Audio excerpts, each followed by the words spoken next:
윤석열 대통령에 대해 공수처가 다시 청구한 체포영장이 어제 저녁 발부되면서 재집행이 과연 언제 이루어질지 관심이 쏠리고 있습니다. 공수처에 나가 있는 취재기자 연결해 보겠습니다. 김건희 기자, 지금 현장 분위기는 어떻습니까?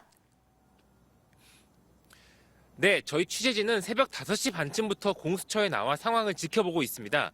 다만 아직 이렇다 할 움직임은 보이지 않고 있는데요. 오동훈 공수처장은 오전 8시 55분에 출근했습니다. 오 차장을 기다리던 취재진이 영장 집행을 언제 할 것이냐고 물었지만 답하지 않은 채 건물 안으로 들어갔습니다. 지난 1차 집행 때 공수처는 오전 6시 10분부터 집행을 시작했는데요. 영장 발부 후 첫날, 지금까지 움직임이 없다고는 해도 오후 늦게 영장을 집행할 가능성도 배제할 수는 없는 상황입니다. 공수처와 경찰이 함께 꾸린 공조수사본부는 어제 저녁 7시 10분쯤 피의자 윤석열 대통령에 대해 재청구한 체포영장이 발부됐다는 공지를 냈습니다. 서울 서부지법의 영장을 재청구해 유효기간 연장을 요청한 지 만 하루 만입니다. 지난번과 마찬가지로 체포영장과 수색영장이 함께 발부됐고 야간 집행이 가능하다는 내용이 포함된 것으로 전해졌습니다. 2차 체포영장을 발부한 판사는 1차 체포영장을 발부한 이순영 판사가 아닌 신한미 영장전담 판사로 알려졌습니다. 공수처는 이번에는 영장 유효기간을 7일보다 더 늘려서 청구한 것으로 관측됩니다. 다만 정확한 기한에 대해서는 함구하고 있는데요. 보안에 상당히 신경을 쓰는 것으로 보입니다. 네, 그렇군요.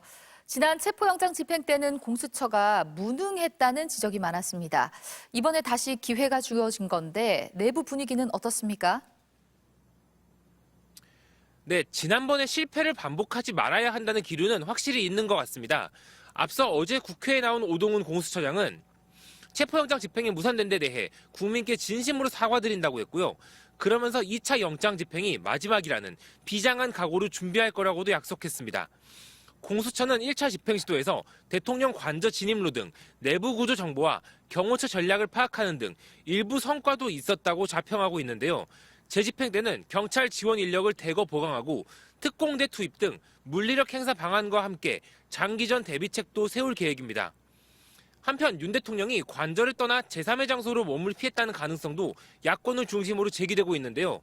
공수처는 여러 가능성에 대해 고려하고 있다는 입장을 밝혔지만 윤 대통령 측 윤갑근 변호사는 어제 저녁 관저에서 만나고 나왔다면서 이를 괴담이라고 일축했습니다. 지금까지 공수처에서 전해드렸습니다.